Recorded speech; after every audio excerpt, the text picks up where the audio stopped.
at Landmark. This is my 25th year. So I've been there for quite a while. Worked at the high school for a number of years as a teacher in our expressive language program. I worked as a tutor with our early literacy tutorials, and was also what we call an academic advisor. I'll be talking about who those people are later on during the presentation. So I did that for a number of years, or I supervised a caseload of students, and I've been in with the admission office now since 2006. It's I'm very passionate about Landmark, obviously having been involved with the school's community for so long. I love the students, especially there. Many of the faculty that have been at Landmark for a number of years talk about, obviously it's the kids that keep us there for so long. We just love working with our Landmark students and all of the dedicated faculty in the community. It's a wonderful place to be, and to really see how transformative an experience it can be for our students during their time at Landmark. So, Landmark has grown a lot in size over the years. We started in 1971, and we're expanded a lot over the years in terms of the total size of student. We're, over 450 kids now, but the mission has really stayed the same, the profile of student that we support. And so that's part of what we'll talk about today during the presentation. So that's a little bit of information about me and just a quick history of the school. What I'd like to do now is just jump over to the presentation. If you can just give me a minute to get that set up so that we can then get started. And I just, like I said, need a minute to get this up and running. And Katie, you let me know if for some reason it doesn't show up. Okay, once I get it started. If I don't hear from you, I'll assume we're good to go.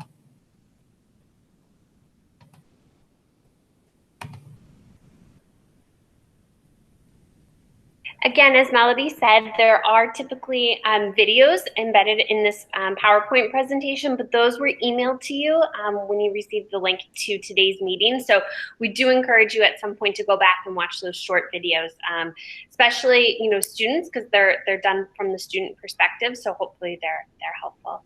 Mel, this looks great. Good. We're good to go. Okay. So sorry, last reminder, if it's not showing full screen, you just need to go to the middle of your screen. You'll see a little toolbar with a push pin, and click that push pin, and that'll make it so that your entire screen is this PowerPoint presentation. Great. Okay, so let's get started. So the first thing I'd like to talk about with Landmark is who our students are. We have these amazing students that attend Landmark, and we want to go over who they are, their profile, who we know we support well, and the type of student that really makes effective progress and that we see really flourish at Landmark. So the first few things I want to mention here is that our students are very bright. They're well adjusted and they're eager to learn. These are students that truly want to do well in school. They're motivated, and they have so much potential, and they're just in an environment possibly prior to Landmark where they're not able to reach their potential because they're not being taught in a way that they learn best. So despite that, these students that come to Landmark are still well adjusted, and they still really want to take advantage of a learning experience where they can meet with success. So again, motivated, they're resilient. Like I mentioned, despite some previous past academic struggles possibly, they still want to do well, work hard, and again, be in an environment where they can succeed. They're very capable. So those are a few important things to mention about our students. In terms of who we support well and our specialty. We talk about working with students that have a diagnosed language-based learning disability. And we see that at Landmark as an umbrella term that encompasses a number of possible specific diagnoses or labels that you may see through specific neuropsych or public school psychoeducational testing. So the term dyslexia, which I'm sure everybody is familiar with, refers to what we at Landmark think of as a classic reading disability, students that have struggle with phonological awareness in terms of their ability for word attack and decoding that affects reading fluency. So at the high school campus, about 60 to 70% of our students are classically dyslexic in terms of having this phonologically based reading disability. Sometimes we have students that come to our high school that may be okay readers. They may have a solid foundation for decoding and reading fluency, but they may have what we call a disorder of written expression, meaning they really struggle to organize their ideas for written output and be concise and clear with what they need to say or elaborate with what they need to say. We have some students at our high school that have what we call an expressive language disorder, where they understand the language coming in, but they really struggle with that retrieval and output for language. So some of our students would have difficulty with that, may have difficulty with that. A lot of our students at Landmark, we talk about having executive function weaknesses. I'd say that's pretty much true for almost all of our students at Landmark. The severity with the executive function varies. Some students are fairly organized in terms of, keeping their materials together or being able to, plan and organize for certain assignments. But the large majority of our students struggle with things like the planning, the organization, task initiation. When it comes time to doing homework, the ability to sit down and get started with tasks, and that what we call shifting of sets from one thing to another. So there's a lot of support provided throughout the curriculum, throughout the school day, and for students that are residential students living on campus, there's a lot of structure throughout the afternoon and evening to support them through study hall and things like that as well, to give them skills and strategies to boost that executive functioning. The other piece that is very common for our students in terms of the profile is that from a cognitive standpoint, I've mentioned at that first slide how bright our students are. They have really good comprehension and reasoning ability. Our students are very good with that big picture thinking. They're able to reason and problem solve and make meaning of big picture information. But oftentimes the working memory and or processing speed is where they may struggle. And we see those discrepancies. And I think the next slide will talk about the cognitive piece a little bit more. But so that working memory, that ability to hold on to a lot of information at once that you have to do something with, or how quickly you can output information, that processing speed, that's oftentimes a weakness for our student as well. So those different diagnoses or labels that I've just described under the umbrella of a language-based learning disability, that's pretty much it in a nutshell. I always tell families that, we work with a very narrow piece of the pie at Landmark. We're very specific with our student profile because, again, we know who we work well with, who we can support well, who will come to Landmark and make effective progress. And we never want to set a student up to not do well and to not make effective progress. So, we're not a school that's equipped to support students that might fall outside of this umbrella with their learning needs. For example, if a student has more difficulty with that big picture thinking and integration, which we might refer to as a nonverbal learning disability. If a student has difficulty with social pragmatic language, or any difficulty with what we refer to as ASD, autism spectrum difficulties, or if a student has any primary emotional behavioral needs, because we're not a therapeutic program either. So again, bright, well-adjusted, and difficulties that fall under this umbrella that I've just mentioned. In terms of that cognitive ability, we do look for these areas of strength around that verbal comprehension. Again, that's the understanding of language that's coming in, that receptive piece. We certainly, again, have students that struggle with output and expressive language, but there needs to be a certain level of comprehension that's at least in the average range. And when we talk about fluid reasoning and visual spatial integration, we're referring to, again, that big picture thinking. If you think about with visual spatial integration, it's like that architect and seeing the pieces and how they go together to make the whole. and that fluid reasoning being that deductive big picture problem solving. So we do ask when families apply to Landmark for testing, it has to be within 3 years of date of application.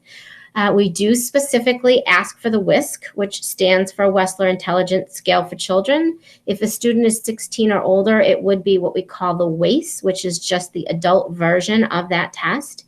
But we do need this as a required measure as part of the application. We also ask for measures of academic achievement testing, measures of what we call a psychosocial adjustment, which are typically just rating scales that look at things like social skills and anxiety and attention. And then, of course, references and school reports and other pieces of information, copy of IEP if there is one. That's outlined in the application, the checklist of everything we need, which is available on the website. And please know that we do work on a rolling basis. There is no application deadline. We're still taking applications for this upcoming 2021 school year. So let's start to talk about now what's unique about Landmark in terms of our day-to-day, how our program looks different from a public school or more traditional private school, what language-based teaching methodology looks like. One of the most important features and something that's unique about Landmark, kind of the hallmark of who we are and what we do, is that we offer a daily one-to-one tutorial. So every student that comes to Landmark that has any gaps in basic, again, word attack, decoding, encoding, reading fluency, writing skills, they're going to have this one-to-one that happens every day for 50 minutes. Our classes are 50 minutes, all of them, whether you're in social studies, science, language arts, it's the same set schedule every day from 7:50 in the morning until 3:15 in the afternoon. And one of these classes every day is this tutorial. Again, it's not before or after school. It's not extra academic support that you might think about at a public school where someone's getting help with homework. This is its own class with its own curriculum and diagnostic of goals that centers around remediating language and literacy skills. So the diagnostic, again, will look different for each student. It's completely individualized.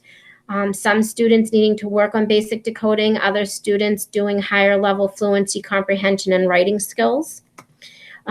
Within the high school program, we have probably 80 to 90 students every year that get a very specific type of tutorial that's referred to as our early literacy tutorial. We utilize a lot of the Linda Mood-Bell LIPS program, which some of you may have heard of. That is a phonetic-based program towards teaching reading. If you've heard of things like Wilson or OG, which is Orton Gillingham, another Linda Mood-Bell program that we pull from is the Seeing Stars. So that program is integrated a lot in the early literacy tutorial, again, which is identified for students who have significant gaps still existing with their basic phonological awareness, their word attack, their decoding. And so that's a main focus of their tutorial. Again, if a student doesn't need that, then they would be in a more traditional tutorial focusing on some other higher level fluency and writing skills. So that's our tutorial. In terms of the classroom, this is also very unique about Landmark. Our average size in a class are 6 to 8 students. We cannot exceed 8 students in the classroom. We are an approved program by the state. About half of our students are funded at Landmark. So that dictates that we can't exceed 8 students in a class. Sometimes the classes are as small as 4. What we do when we group students in the classroom is we're looking at ability level in terms of that class placement. So we'll get calls all the time in the admission office asking about, is your sophomore 10th grade class full or is your junior class full? And that's actually not how we admit students to Landmark. We admit students until we're full as a school or until all of our tutorial teaching periods are full. Because we're not putting necessarily all 9th graders, all 10th graders in classes together. What we're more concerned about is making sure that the 6 to 8 students in language arts, for example, are all at the same level in terms of, are they understanding a sentence and paragraph structure and now working on multi-paragraph or multi-page essays? or is it a class where students are still struggling with basic paragraph structure and they need a slower paced class with more highly structured templates to expand that ability? So that's what's most important to us. That's not to say we're taking our 18 or 19-year-old seniors and putting them with our 14-year-old freshmen, but looking at, grade up, grade down, it's most important that the students feel like they are with a cohort in each subject area, where the students are moving at the same pace as them, they feel the right level of challenge, the teacher is able to gauge the pace of the class and how much the students can handle independently for homework each night, and so forth. So that's how we're placing students in the classes. We do parallel the mass curriculum frameworks because we are an approved program. So students are going through the typical content classes you would expect at any public high school. They're working through biology and chemistry, US and world history, algebra and geometry. It's just that the delivery of instruction is different at Landmark, where we're more focused on teaching content through study skills, and the content is really being taught instructionally in the classroom rather than a teacher assigning a bunch of pages of new information for a student to read about and learn on their own. So everything is done instructionally in the classroom, but we are following the frameworks and again, students taking the content that they would have at any public school. All of our teachers at Landmark are either certified with a master's in special education or they're currently on a waiver with DESE working towards that master's in mild to moderate special education. So our teachers go through extensive training. Those who are currently on a waiver are being supervised. They're working through curriculum themselves, and I'd say about 70% of our high school staff already have that higher level certification and master's in special education. So let's continue more about our approach and how that's different and what makes for a good language-based program. So when we talk about a language-based school, what we're talking about is, again, teaching content through skills, like I mentioned. So we are focused on those skills of how do you effectively preview relevant information in a chapter, for example, and preview relevant vocabulary. How do you take good two-column notes and paraphrase information? Test-taking strategies. It's direct, explicit instruction, and it's consistent across curriculum. The types of templates and graphic organizers that are being used, so that the students can then internalize skills that they're able to then implement independently. That's our goal. If every teacher is doing the instruction a different way, it doesn't allow for the student to have that opportunity to really internalize those skills. So in doing that, we look at students, we look at all areas of their learning. We look at where they are with their literacy. We look at where they are with their language and expressive language needs. And in doing that, we're figuring out which program within our high school a student is going to be placed in. We do have 3 distinct programs at Landmark High School. I want to mention that our high school is a college preparatory high school as a whole. All of our students are being educated to a level where, again, we know they're bright and capable and their skills are being remediated. And so if they choose to go on to post-secondary, which about 95% of our students do, that they are prepared for that. So when we look at the different programs at the high school, the program that a student is placed in really has nothing to do with their cognitive ability, how bright they are, and their potential. It just has to do with the skill sets that they may have or not have in place when they join us at Landmark. So the first program that I want to talk about is our Founders Program. And please know that when you apply to Landmark, you just apply to Landmark High School, and then we determine as an admission office and campus folks as well, and looking at all the information, what program will be best for a student to meet their needs. So that's not something that you apply for a specific program, you just apply to Landmark High School. So the first program, our Founders Program, that's where the majority of new students entering Landmark will fall into. And within our traditional Founders Program, students are taking math, science, social studies, English language arts, of course, they have that all 4 years. They get the one-to-one tutorial And this tutorial can be either the traditional tutorial or that early literacy tutorial that I mentioned for students who need more intensive literacy remediation. And then there's a sixth academic in the day that we decide, Landmark decides, again, based on looking at a student's profile and their testing. If it's a student that is still fairly significantly behind with their literacy, they will have an additional small group reading class on top of their tutorial.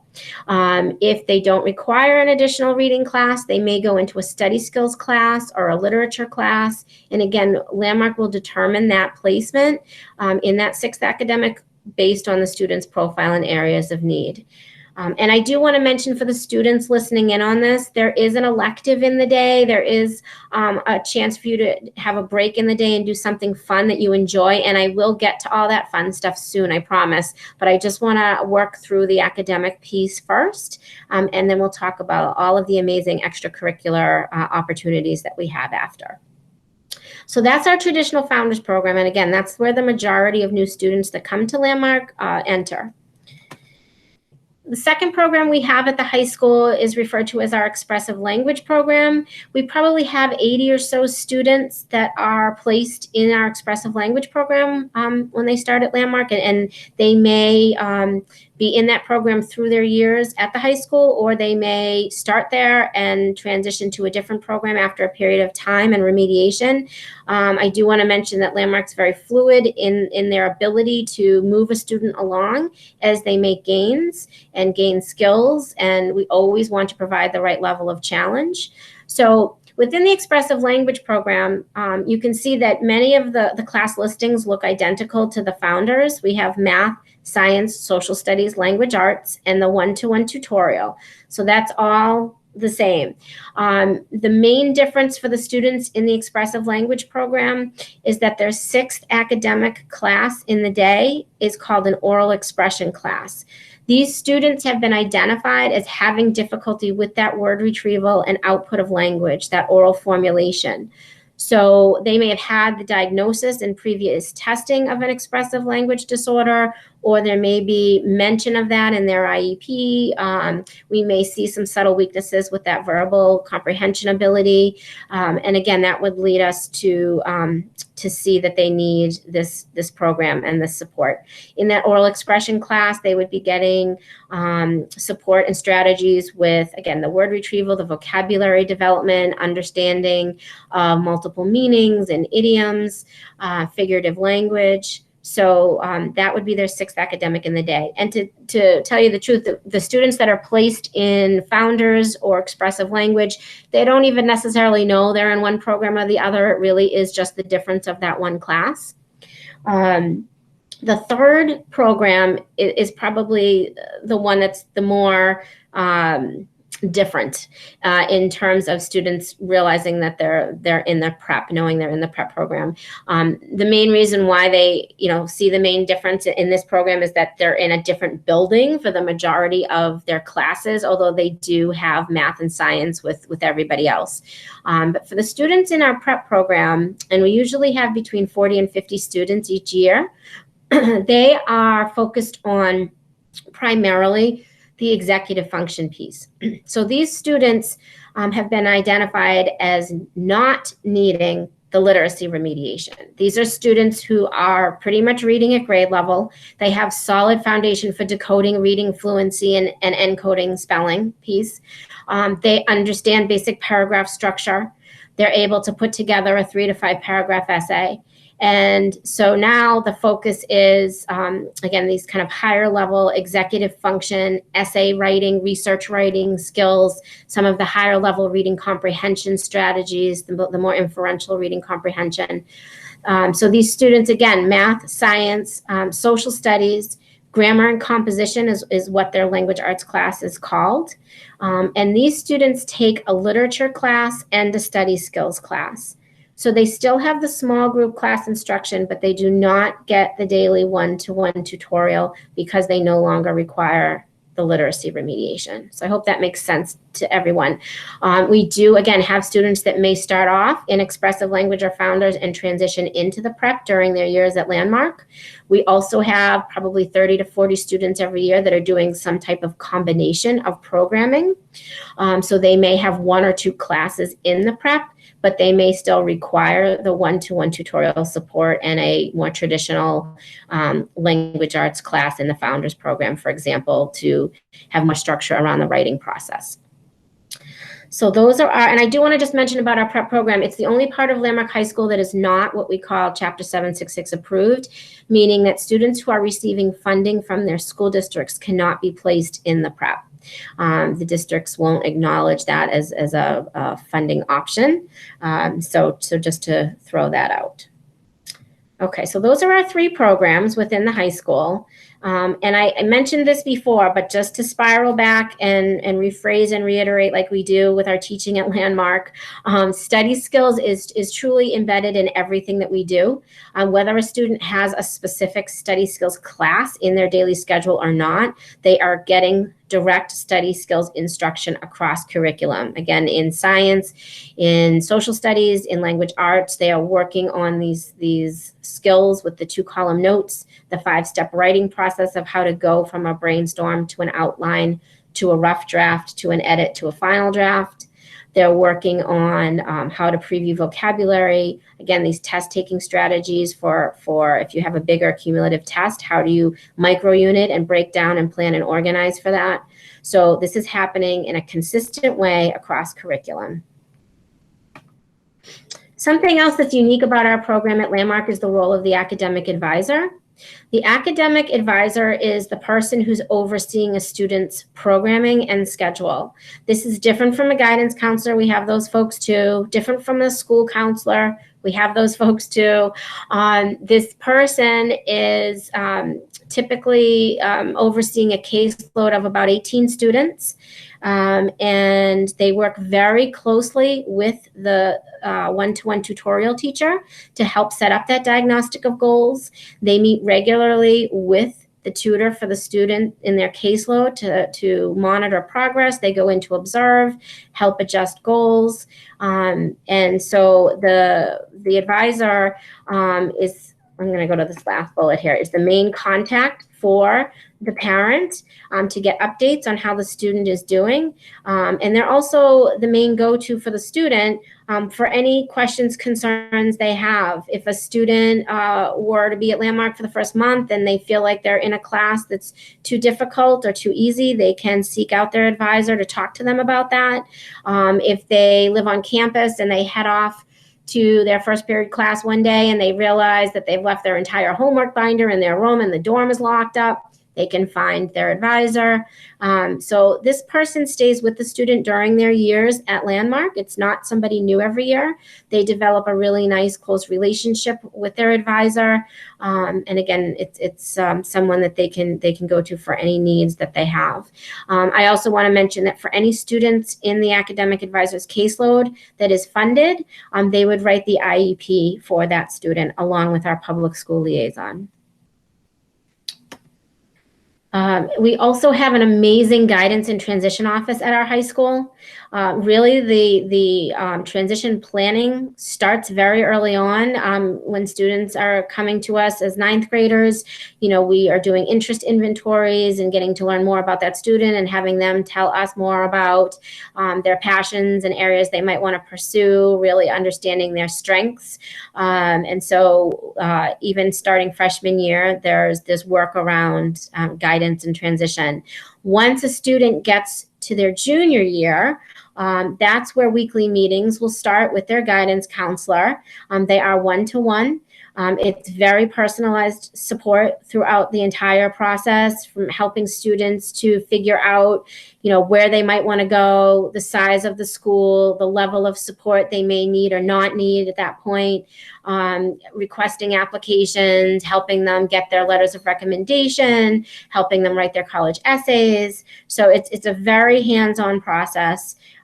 We have 100% accepted to colleges and typically 94% in attendance. Some students may choose another path of a gap year or pursuing military or something else, but the large majority of our students are going on to post-secondary education. And then I want to quickly talk about our homework at Landmark. We do give homework every night, including weekends. But I want to mention for the students who are listening in that homework is very manageable. It is always a direct practice and review of the skills that are being introduced in class. Our teachers are not giving homework. For example, they would not give students reading or a worksheet on something that they've never even discussed in class yet. The goal of homework is to reinforce skills. That allows for the teacher to ensure that the student, again, internalize those skills, that they understand the concepts, and that they're able to move on.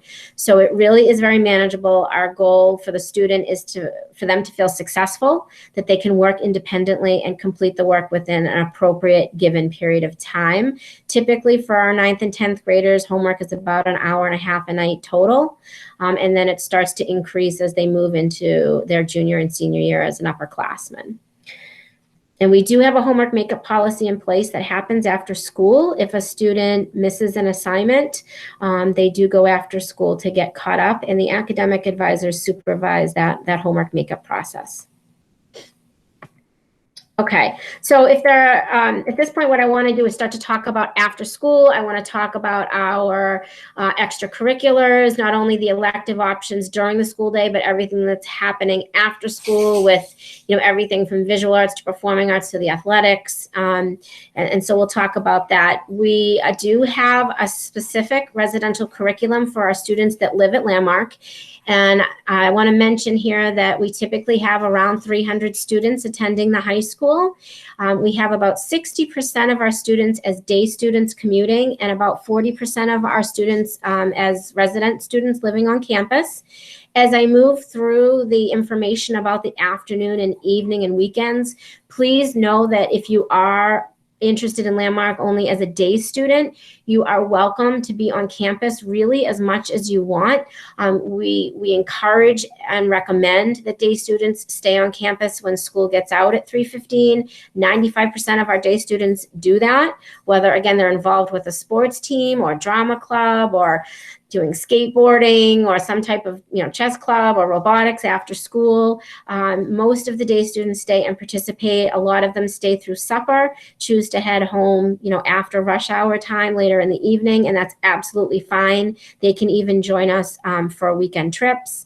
So just know that is encouraged, and we hope that our day students do that, take advantage of that.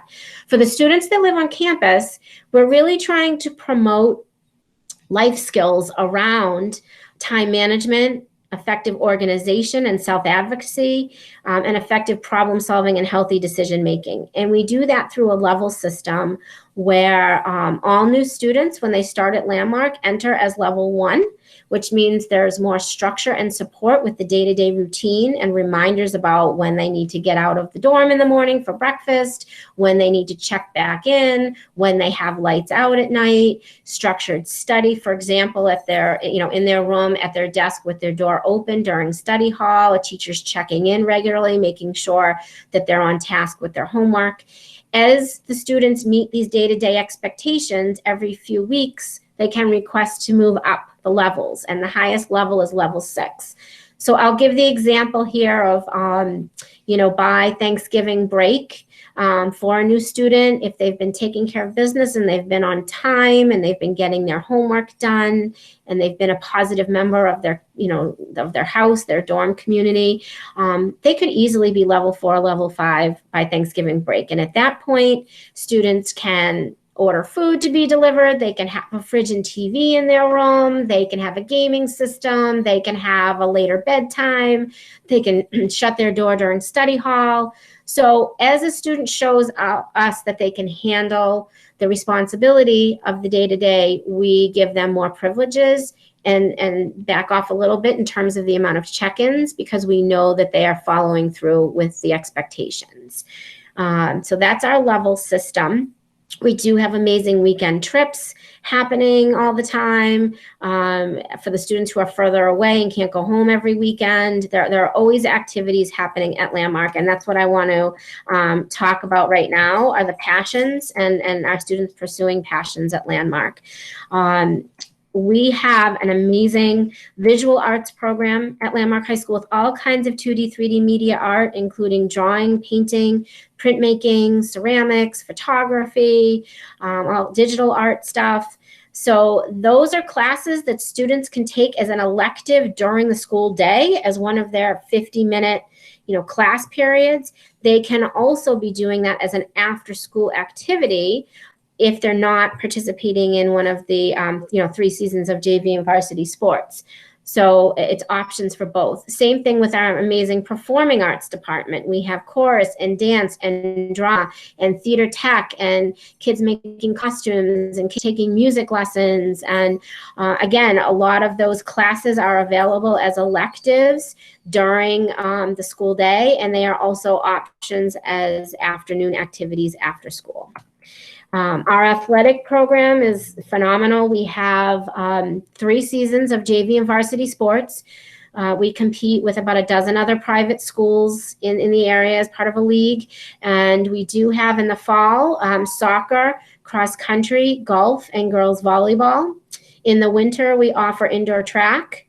We have basketball, wrestling, and swim team. Also during the winter months on Saturdays, we go to local mountains for skiing and snowboarding, it's just a club, but it's a really fun activity that the kids enjoy doing. And then in the springtime, we offer sailing, outdoor track and field. We have lacrosse, tennis, and baseball and softball for the girls. So there's a lot going on with our athletic program. It's a very robust program, and the kids really enjoy doing that. We also have a working auto shop on campus, and the kids can take auto mechanics as an elective class or be in the auto shop after school.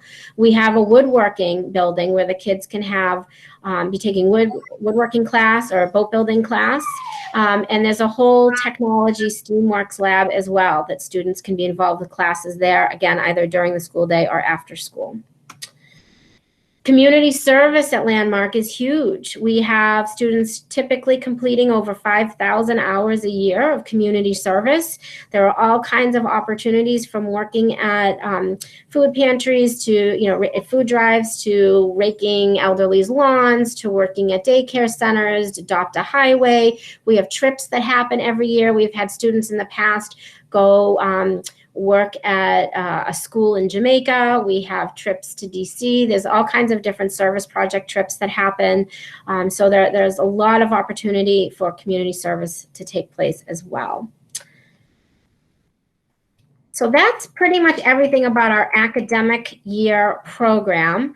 I'm sure I've left some things out, but you'll have the opportunity to hear from the students soon and some of our faculty and administrators as well. There are some details I left out about the fact that we do have a dress code during the school year. You can ask the students about that. We follow a private school calendar year with a 2-week March vacation. We don't do the February and April like the public schools do.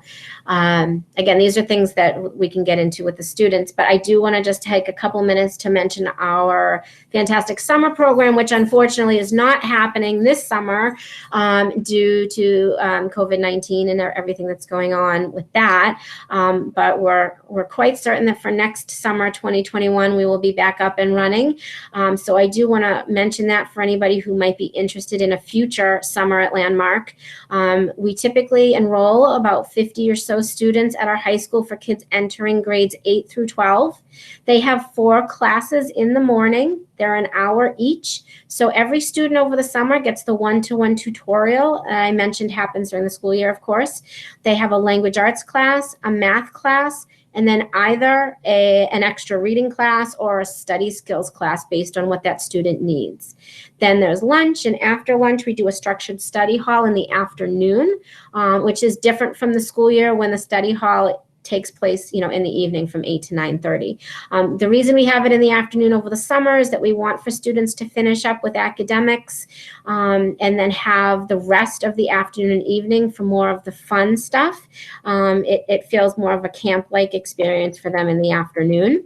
So we typically offer 5 different offerings for activities for them to choose from. We have an amazing sea kayaking and paddleboarding option. We have a marine science option. We have an art, digital art option, and visual art as well. We have a photography option. And then there's a health and fitness where they can work and do CrossFit and training. So a student for the summer would pick one of those options for the 4 weeks of the summer program. Those activities run in the afternoon until dinner time. And then after dinner each night is a theme. It might be that there are field games at the upper field, or a pizza movie night, or cookout and volleyball down at the beach. And there are great weekend trips that are planned for the 3 weekends of the 4-week program for kids to participate in. So it is a great summer. We're really crushed that we can't run it this summer, but we're looking forward to getting back to it for 2021. Okay, so that's everything in terms of the presentation. I think I got through what I needed to in just about the right amount of time, so that Katie can then introduce other folks for the Q&A and the panel. And I'm going to just get out of the presenting mode. Okay. So Katie, would you like to jump in with introducing folks and getting us started? Yeah, so this is, thank you, Mel. This is the shift towards the Q&A portion. So we'll have a couple of our students involved, as well as some high school faculty and administrators. So a number of students and administrators are currently joining, which is exciting. So I think I'll have them briefly introduce themselves, and then we'll jump into some of the questions. Thank you for already posting into the chat. That's perfect. So keep the questions coming. I see our Dean of Students, Rob Genatelli, is on the call. Rob, would you like to quickly say hello? Absolutely. Good morning, everyone. So happy to be here. Happy to have you here with us. Look forward to being able to answer any and all of your questions. And so welcome aboard. Good to see you all. Great. We have Pauline. Pauline is one of our high school science teachers. Pauline, can you say a quick hello? Hi, everybody. My name is Pauline Samuelson. This is my 5th year at Landmark, my 11th teaching, and I am the sister of a graduate. Thank you.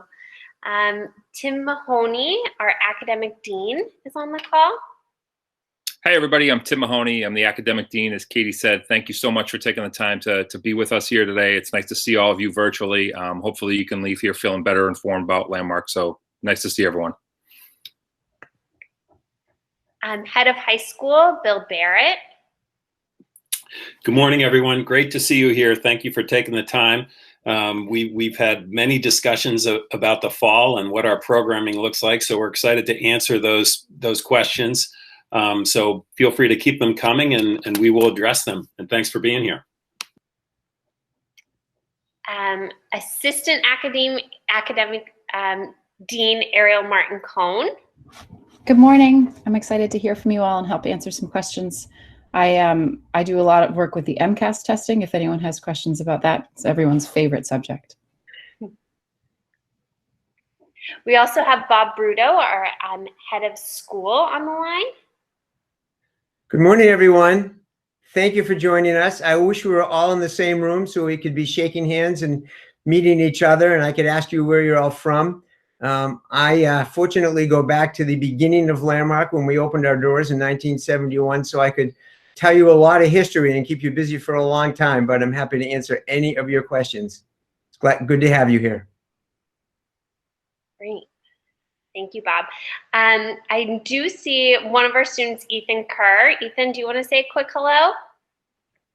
Hello. Like Mr. Rudo was saying, I wish we were all there to say hi and shake everyone's hand, but we can do what we must.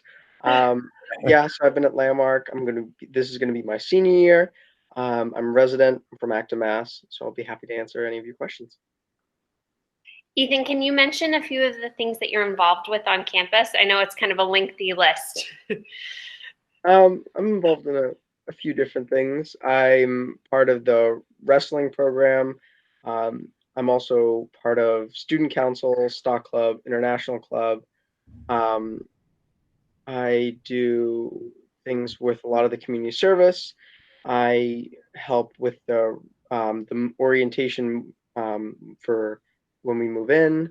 Yeah, and I'm also do a number of outside campus things as well. Ethan, what do you do with your free time? I've been trying to keep myself busy. I've been doing a lot of volunteering, joined a few campaigns, starting my own company, things like that. Yeah. Great. All right, so I'm going to jump into some of the questions that are already coming in through the chat feature. Thank you guys. Keep them coming. Let's start with a residential life question. So perhaps Rob Genitelli can talk to this question. The question, Rob, is do teaching staff live on campus? Which adult staff are residential halls? So the residential program, the Student Life Department has a separate residential team of house parents. These are folks that live in residence with your children who also teach during the day. To complement them, there are anywhere between 3 and 5 additional adults that live in each building, all of whom are teachers. So every one of our live-in staff are also teachers at the school or coaches at the school that they in some way, shape, or form are involved with your children during the daytime hours. We don't have a completely separate residential team that comes in after the school hours. These folks do kind of double duty and are available and present for them throughout the day and through the evenings and the weekends. Great, thank you. Another question that has come in is about the Landmark community and culture. So specifically, the question is about regarding our ethnic, cultural, socioeconomic, the diversity of our students, staff, and faculty. So if any of the administrators want to tackle that question, and then maybe Ethan, you could talk a little bit more about the international club that you're involved with. I don't know who wants to start that question. I can jump in and start answering part of it. So we have a couple different groups on campus to honor and celebrate and inform our community and the larger community about diversity and identity. So Ethan can talk about the International Club, which is an awesome gathering of students and faculty. Then they do a ton of work to inform and educate people about different cultures. They celebrate Mother Language Day. They celebrate Identity Day. They've run some really amazing panels talking about what it's like to be where they're from in the Landmark community and also just in the world in general. We have a really strong GSA, Gay Straight Alliance Club, that's run by a couple faculty members, but has really strong student leadership. They do Ally Day and they do Day of Silence. They also participate in Identity Day. So there's some nice commingling between those two groups. And then there's a diversity and inclusion advocates faculty group that meets occasionally. We've met remotely. We share resources, talk about current events, provide support to each other. And the other things we've done to better identify and understand the experience of people on campus is we've done a couple faculty climate surveys. We've done 2 so far. And I had a student climate survey written, ready to go. I was going to send it out right when we came back from March break, but obviously that didn't happen as planned. But as soon as we're back in some semblance of normal next year, we'll send out a student climate survey to ask students about their experience of being at Landmark from the perspective of their race, their ethnicity, their gender, sexual orientation or expression, socioeconomic status, and just how they feel about being a member of the Landmark community. So those are definitely topics that we're really invested in exploring, discussing, being a little uncomfortable with, and making sure that we're learning collectively. Ariel, thank you so much. Any other administrators want to add to that? I would just add to what Ariel said. I think that our culture at Landmark is also one of empathy. And I think that feeling, you know, regardless of someone's race or their ethnicity, I think it's, you know, really when I think of our student body, it's their shared experience as learners, you know, and whether they're coming from a public school or another independent school, I think there's a good understanding among our student population and our faculty that school can be hard, and it can be challenging in different ways that looks different for each child.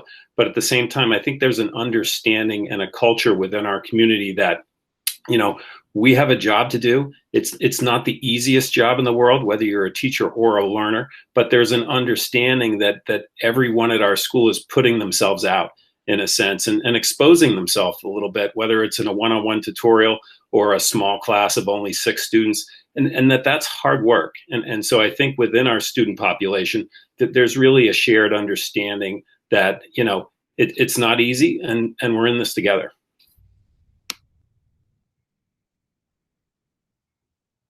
Ethan, do you want to jump in from the student perspective? Anything in terms of your involvement on campus? Yeah, so for the international group, which I've been a part of since my freshman year, we do, like Miss MC was saying, we do a lot of different activities, from International Day, Mother Language Day. We do a lot of partnership with the GSA, so we work really closely with them, and we work closely with also our dining staff as well.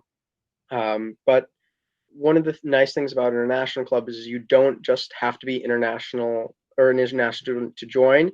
We have kids from not just around the world, but around Massachusetts that are part of it. We talk about our own cultural identities and how we celebrate them in our house, to Landmark, like I did, because I'm Mexican. I did like a Day of the Dead celebration in October.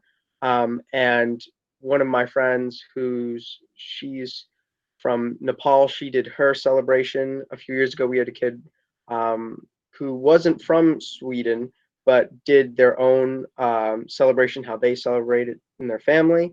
So it's really nice because it's open throughout the community. You don't have to be a member to go to any of our events. So we have kids that just come in and out, or try it for a few days, or just come to these like events. But we'll have meetings not just about our, like, you know, what different students celebrate, but just also to learn about what's going on in the world from an international perspective, and also see like what cultures would be celebrating during these times. So that's kind of what we do. It's a lot of fun. Thanks, Ethan. I noticed that Sylvia has joined us. Sylvia, can you say a quick hello and introduce yourself? Maybe tell where you're from and what grade you're in. Okay. Hello, I'm Sylvia. I'm a sophomore to junior. I live in Nashua, New Hampshire. Whoop whoop. And I'm a part of the art and D&D club. And Sylvia, you live on campus, correct? Yes. Yeah. I live in Bang. Great. Thank you for joining us, Sylvia.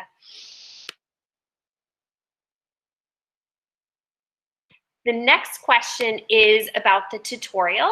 So maybe, Tim Mahoney, we can start with you, and then I'll ask the students to weigh in on their tutorial experience. The question asks about the diagnostic goals used for tutorial and how they're formulated. If they're formulated by the academic advisor. So if you could just give a little bit more context about how the goals are established, I think that would be great, Tim.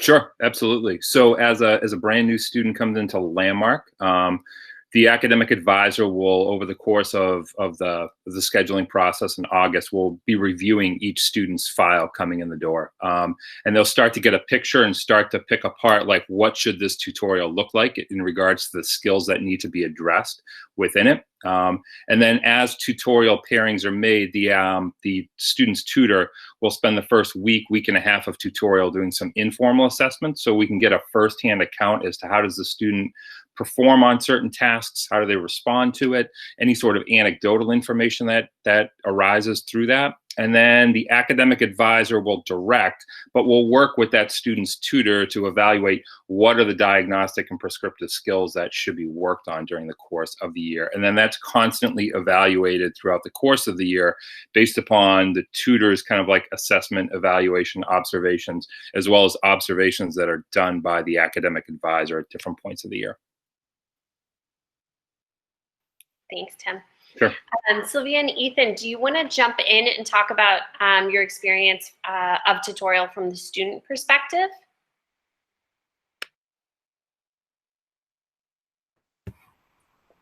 Sure.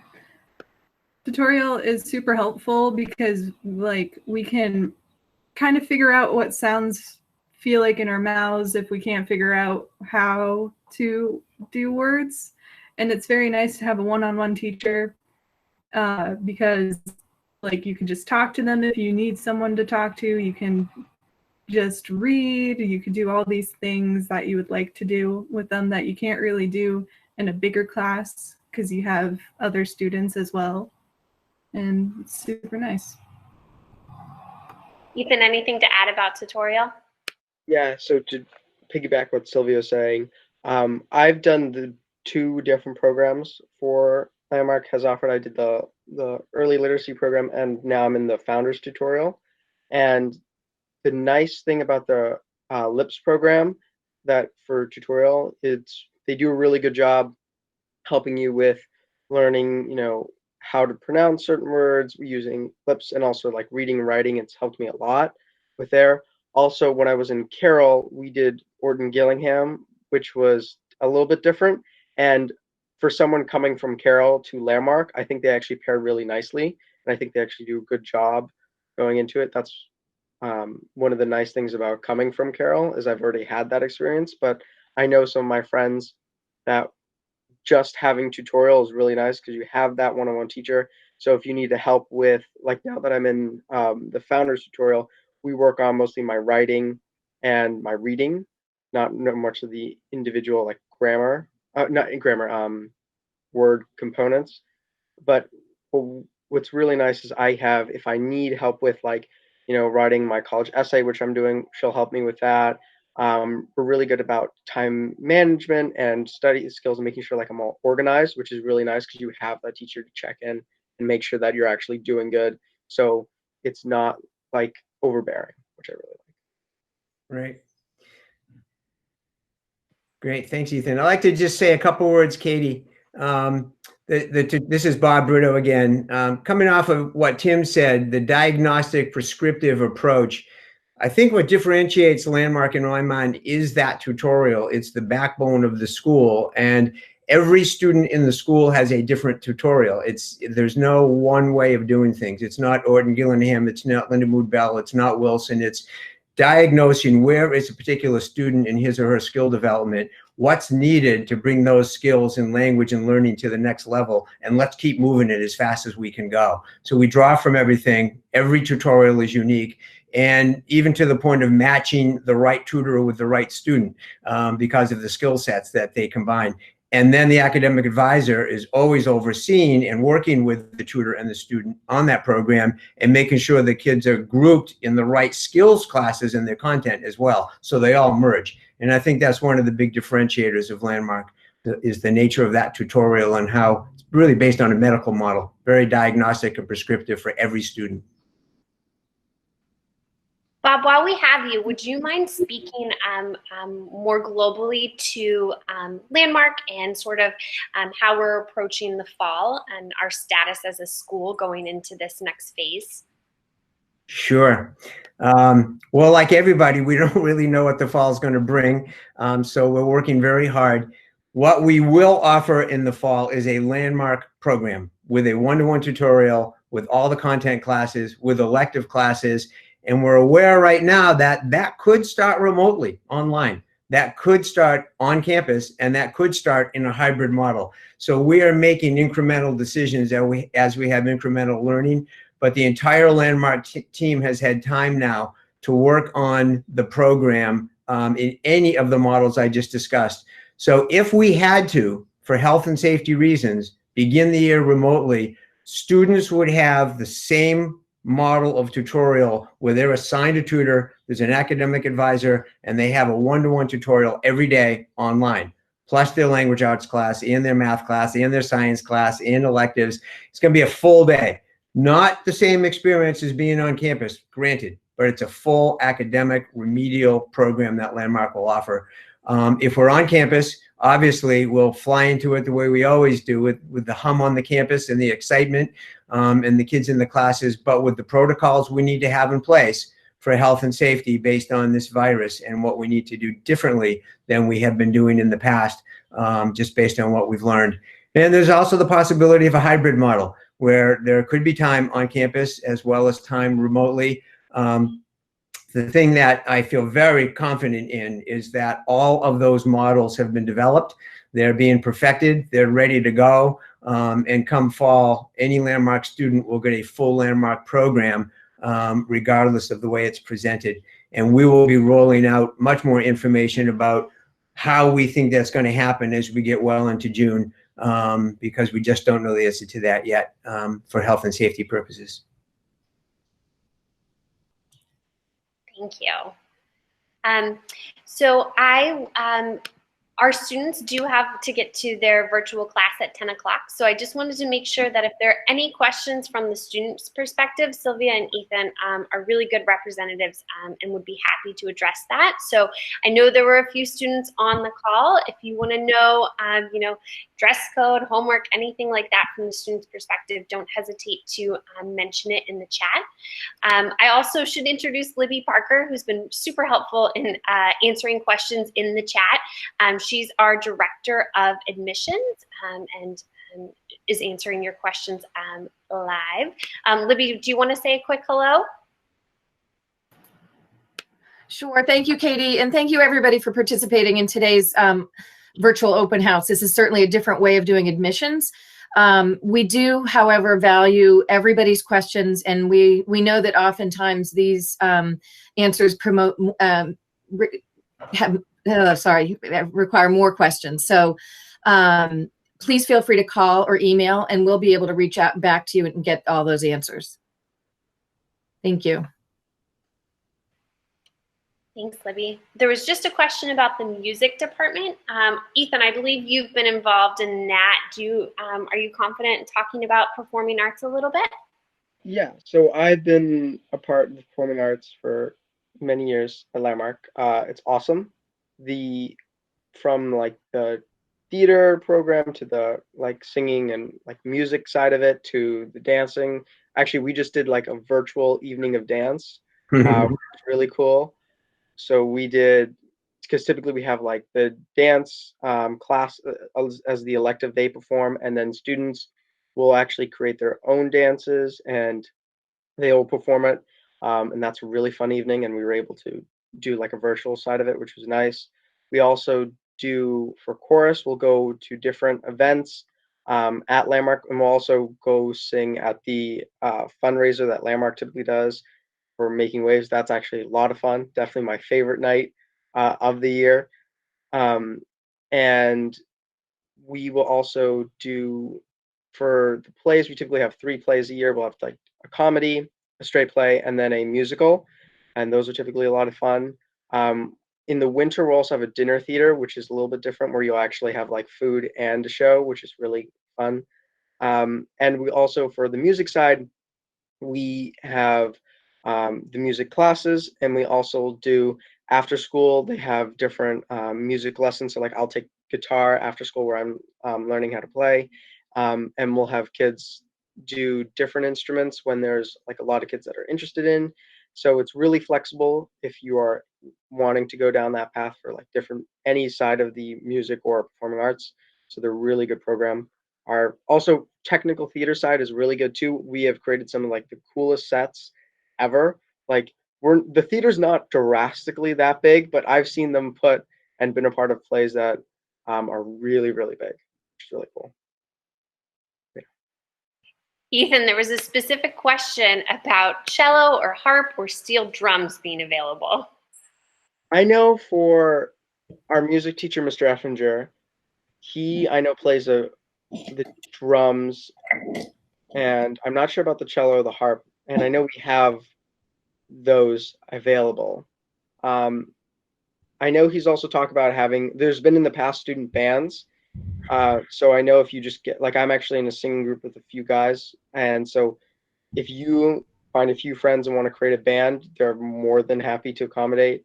Also, I think if you get like a few students, you can even start like doing your own lessons or having just a club to jam out. So I know that they're flexible in that aspect. But I know for drums, they do offer stuff for drums. I'm not sure about the cello. Thank you.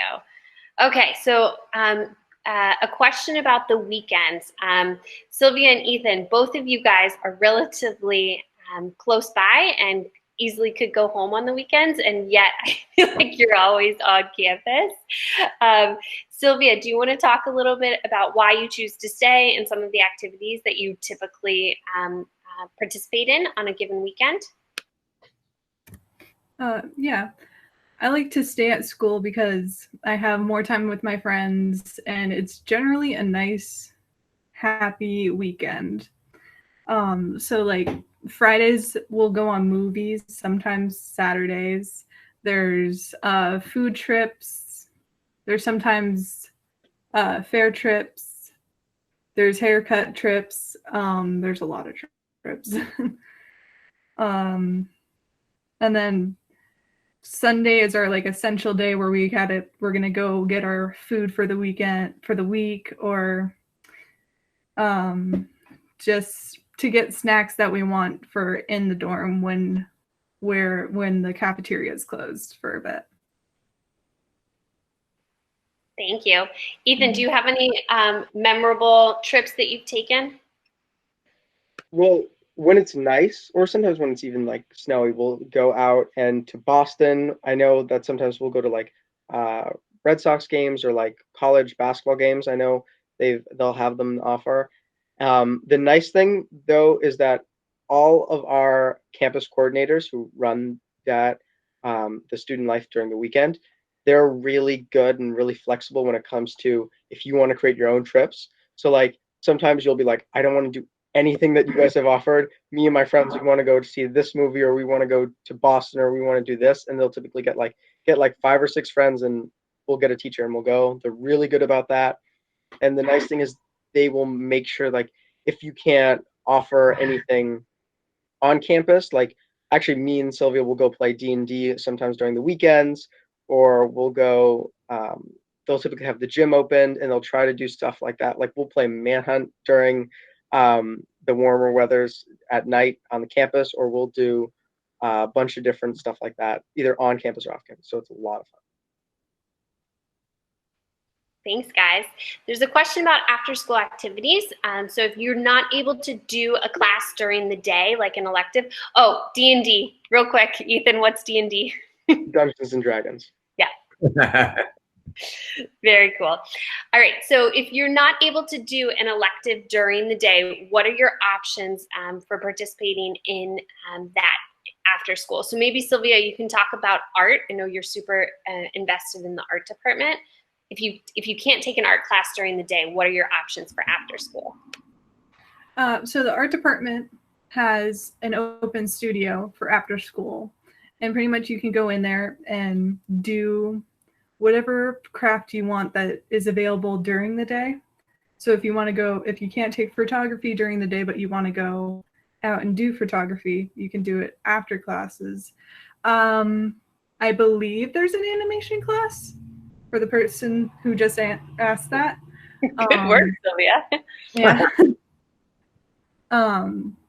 I know you can edit, there's Photoshop in there. You can edit photos, you can draw online, you can draw in realistic things. You're welcome. And all that stuff. And there's pottery. There's also some embroidery thread in there. I know some embroidery hoops. There's just a whole thing. There's a whole lot. Ethan, anything to add about after-school activities? Yes, there are lots of different things that are offered, and like Sylvia was saying, just with like the art department, that's true with almost every department. They will offer a lot of different things. There are tons of different clubs. I'm part of like a lot of those clubs, but there's a lot of stuff you can do. Like they offer tons of different sports. I recommend doing wrestling because that's the best sport, but that's besides the point. But there's a lot of different things. And even if you don't want to do, like you don't like some of the clubs, you can also make your own club. So all you need is a few students, like typically like 3 students and a teacher, and they will accommodate you. That I've started a few of my clubs and they're still going and they're a lot of fun. So, and they can meet at different times too. So like we'll meet sometimes during milk break, so to accommodate some day students, or sometimes we'll meet during free time, which is typically when most of my clubs meet.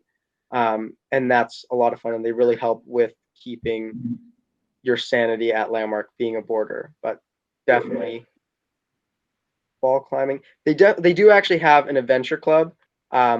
So that's after school. Actually, one of my friends would do it like almost every single day. They go to a bunch of different rock climbing gyms and rock climbing areas throughout the like Beverly and like Swampscott and all that area. I know that they'll do even like some outside stuff during the warmer weather. So they do have rock climbing as like an option. And they'll also offer that on the weekends too, which I'll go, and that's also a lot of fun. Katie, if I can, just so folks know, there are some 20 to 25 different clubs often offered per season. So club sports every day after school, roughly 20, 25 of them per season. And as both of the students had indicated, depending upon interest levels and desire, that's how rock climbing became a club. That's how D&D became a club. That's how chess became a club. That's how, in years past, that's how ultimate frisbee or hacky sack or mountain biking, those are all the ways that those clubs got created, was based on student generated interest. So our goal is to create opportunities for them to engage socially outside the classroom base and kind of take their brains away from the academic realm. So roughly 20, 25 different clubs per season are offered. Exactly.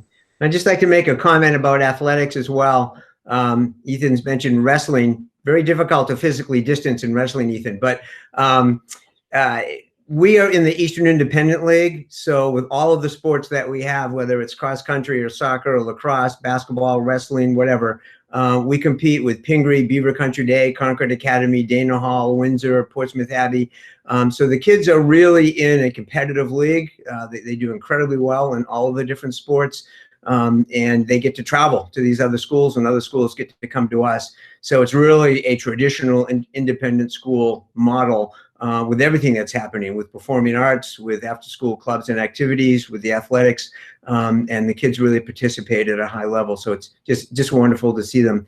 And it's an encouragement that says to kids, if you've never run cross country or if you've never played basketball, that doesn't matter. We want you to come out if you want to. And we'll have different levels, and we'll train kids, and they work together to become really strong teams. So I just wanted to get that out about the athletics as well. Great. All right, so we've got just a couple minutes before we send the students back for class and wrap up today's info session. So if you have any other burning questions, please post. Again, we've got two great students. We have a current teacher on the line, so anything from those perspectives are welcome.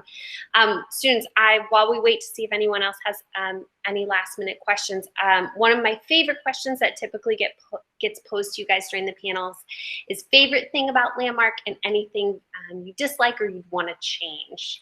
So Ethan, do you want to start? Yeah. So there's a lot of things I can say that I like about Landmark. The one thing I will say that I like about it is they do a really good job for like academics tailoring what you need, which is really good. So they will pair you with teachers and classes that you actually need, not necessarily sometimes classes that you want to take. Like I wanted to take 3 histories, they won't let me, but they will tailor it to things that you actually need, not just for like the next year, but for life in general, which is really good. They'll help you with your study skills. But for stuff that I think they need to change is I would love student center, but I know they're working on that. Definitely would like that. Also, for underclassmen level 6s, wish we had a key because I've been level 6 for a while. Mr. G, I'm looking at you. But besides that, there's not really much I would change too much. Thanks, Ethan. Sylvia, what about you? Favorite? I did not get to read that question. I'm so sorry. But my favorite thing is definitely how much they've been helping me improve my reading and writing. And same as Ethan, there might be classes that I don't want to take, but it will really help me in the future. What I would like to change is, I hate level system, but it's so reliable for people that I don't really want to change it, but I kind of do at the same time. I wish it was like non-existent, but it's also, it shows the level of trust that you guys give us. And also it kind of helps as like, you need to do this at this time, you need to study, you need to do things, you need to be checked in sometimes. So it's really helpful a lot of times. Rob, anything to add? Let's just be clear, Ethan and Sylvia, we don't give you the level. You both earn them with your hard work and dedication to the school. So they're both well earned. And yes, Ethan, I hear that all the time. Underclassmen, level 6 deserve a key. Just keep telling me that, all right?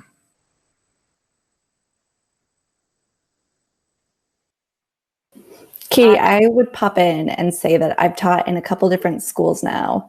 And one of my favorite things about teaching at Landmark is kind of like Ethan was saying, you know, you might not be in the class you want to take, but it's the class you need to take. You know, I teach 3 chemistry classes and none of them are the same.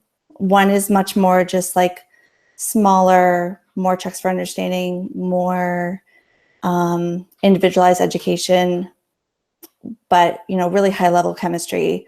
Another one is much more skill-based, where we're learning chemistry, but with the purpose of practicing our paraphrasing, our reading out loud, our note-taking.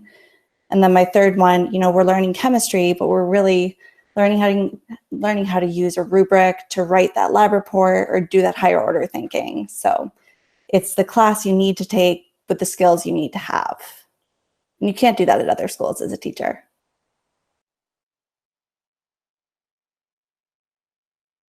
Thank you, Pauline. That's great. I think we answered most all of the questions in the chat. Feel free to follow up with the admissions department if you have more specific questions, and we can certainly connect you with the right people. Sylvia and Ethan, thank you so much for getting up a little extra early to give your time. We'll let you guys go so you can get ready for your first 10 o'clock remote class. And I'll turn it back to Melody O'Neill to wrap us up. Great, that was excellent. Thank you again to our students who joined us. It's so great to hear from them and to see them this way. We wish we could see everybody in person right now. And also for our administrators for joining us, and teachers and faculty. I know that everybody's working so hard to deliver, as Bob had mentioned, a pretty incredible Landmark education remotely while we have to. And we hope that sooner than later we'll get to start, you know, doing that live on campus again. Please know that we are here for you to answer any additional questions. As Katie mentioned, you can reach out to our admission office anytime through email. You can email admission@landmarkschool.org, and we will make sure that your email gets to the right person who can best answer your question. As I mentioned at the beginning of the presentation, we are still taking applications for 2021, both day and boarding, for whenever we can get back to Landmark and have our residential students on campus. Again, being able to submit any application materials remotely at this point is really appreciated if you're able to scan and email documents to us through email. But if things do have to be mailed in a hard copy, we can certainly accept them that way as well. And as I had mentioned at the beginning, we work on a rolling basis. So we don't have an application deadline. Just as soon as you can get us the materials, we will start communicating with you and move you through our process. So thank you so much for taking the time to be with us today. And we look forward to getting your questions and staying in communication, and let us know what you need through the process.